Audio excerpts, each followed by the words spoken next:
Hello. Uh, we're going to do September, October 1979, and the cover on that magazine earlier, July, August, was one of my favorites. And this is one of my least favorites, because you can obviously tell how phony that is.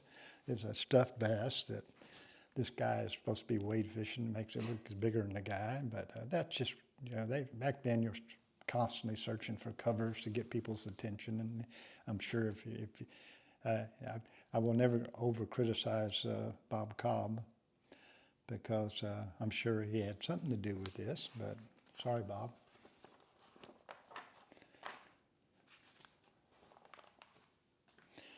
And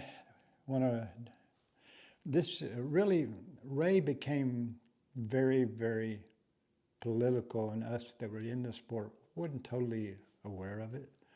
But again, at this point in time, as I've mentioned in earlier, going back in times, a lot of people were trying to put fishing and hunting to death, do away with it. And it was even at the political level.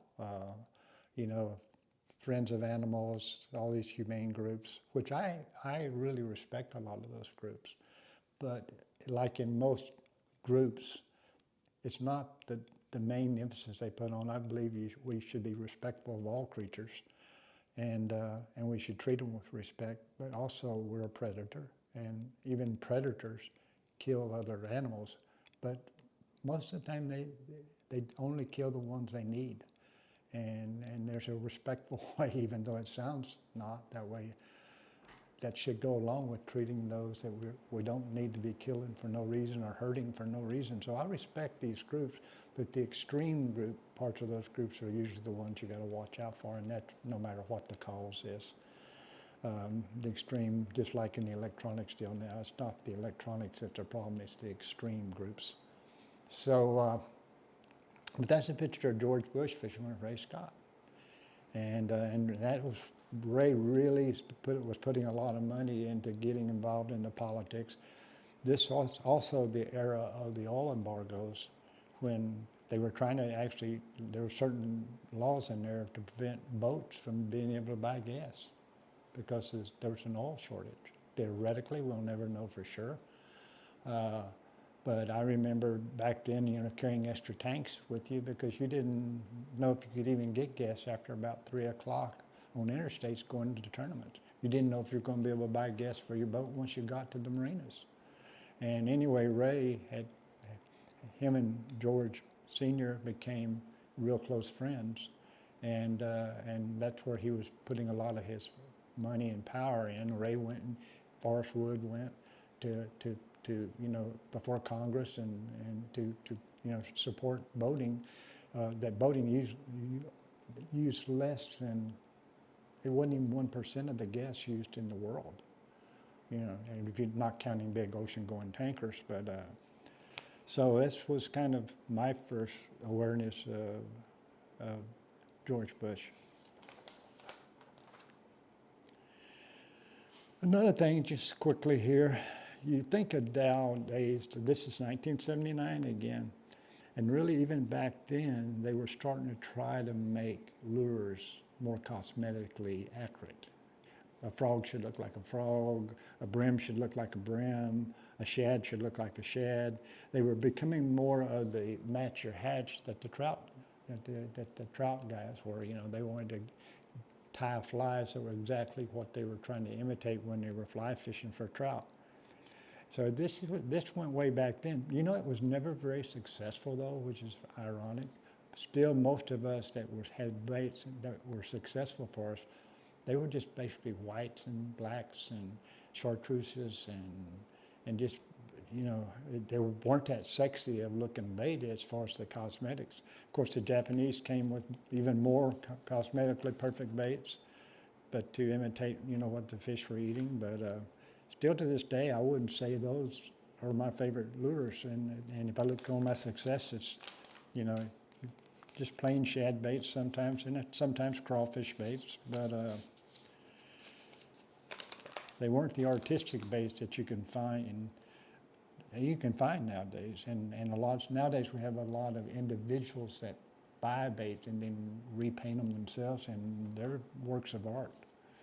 And of course, like I was talking earlier, the endangered species, well, that's basically getting back to these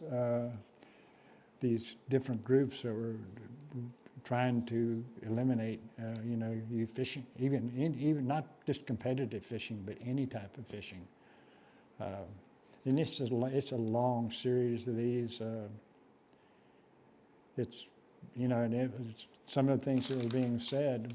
And there was a fund that it was called the Pittman Robertson Fund that was being the fund that went into a lot of the wildlife management that was being in politics was being drained and taken away from the wildlife agencies and by the anti-sportsman groups.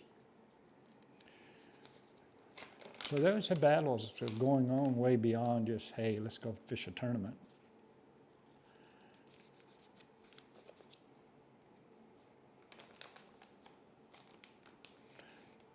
See, almost every one of these articles talk about the energy crunch.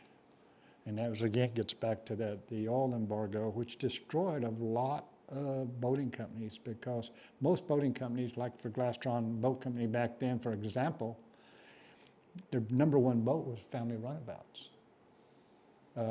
And I actually had introduced Glastron to bass fishing, and I remember this oil embargo killed that company within a year. And they were the largest boat manufacturer in the world.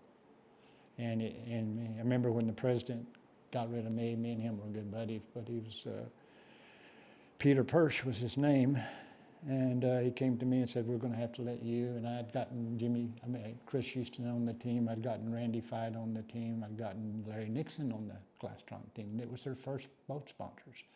And they came up to me and they go, we're going to have to let those people go.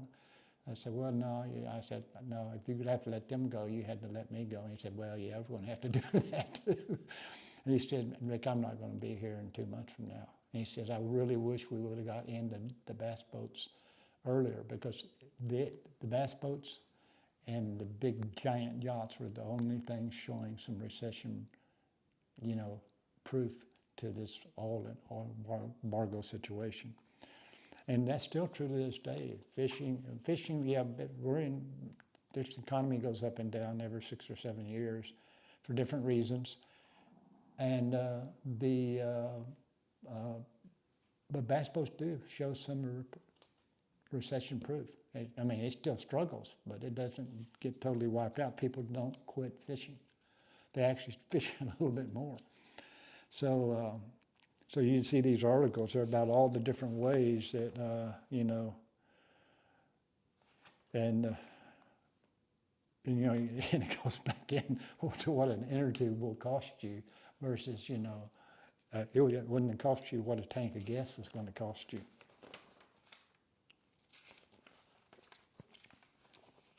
And that's pretty much what this whole issue was kind of about, is how can you still go fishing when there's no gas and during an oil embargo. And this is also one of the things that they actually started promoting in aluminum boats. Like now, Trackers come with the Tracker 215 aluminum boat that we have come and that I'm running this whole year. And some of the reasons they're promoting it is, again, because it's lightweight. It gets better, believe it or not, it gets better gas mileage. And I was told that my boat, this aluminum I'm running, was going to get a considerably better gas mileage than a glass boat of the same length. And so I didn't necessarily believe that, but so far it's been true. It amazes me that, I guess, due to it's just lighter. It's easier to push through the water, both for your troll motor but also for your gas outboard.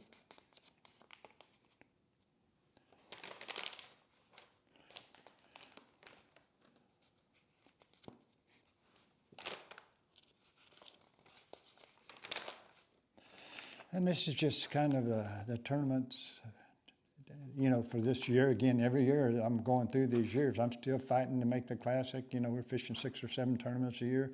This one was 1,000 Islands, and I kind of liked it because Forrest Wood won it. Oh. Yeah, it was the one tournament he won. He started rafting the White River and fishing for smallmouth before the dams were there.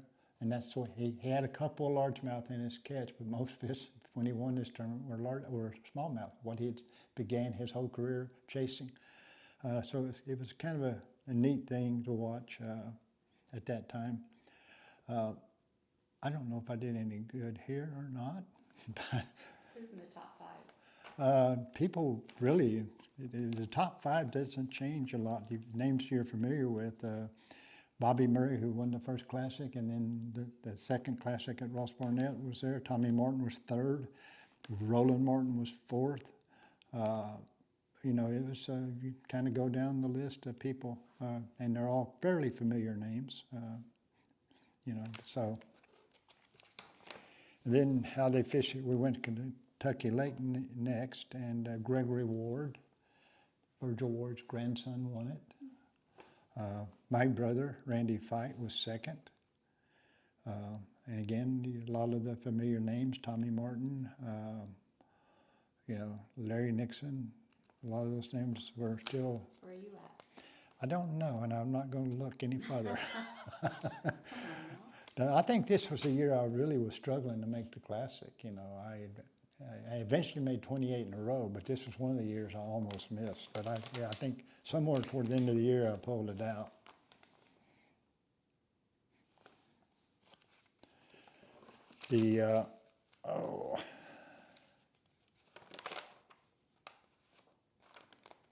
And series, again, you see there, even Harry and Charlie, the cartoon deal is about the no gas situation. And it's the one time you know, like I said, even going to a tournament, I put up several more 6-gallon tanks in my boat to take with me. And I would siphon them into my car. And like one night I stopped at a Sonic, and it was one of those Sonics because most of these Sonics you could have never done this. It was a Sonic drive-in where you pulled up to the deal, but I pulled up and I still had my boat behind me. Okay, so while I was ordering my food, I went back there and got one 6-gallon tanks and set it on the bow of my boat, and I siphoned it into my gas tank. And I'm sitting there eating my hamburger or something, and the guy said, "Hey, buddy, do you know there's stuff leaking out of the back of your truck up there?" And I went, "Really?" And my siphon hose had plopped out, and now I was pumping gas onto the Sonic parking lot.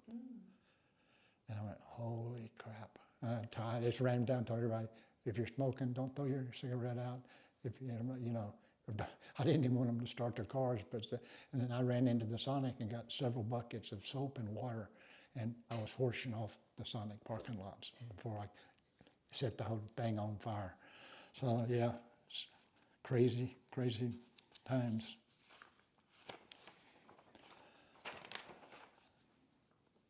But I relate to that, you know, Harry and Charlie.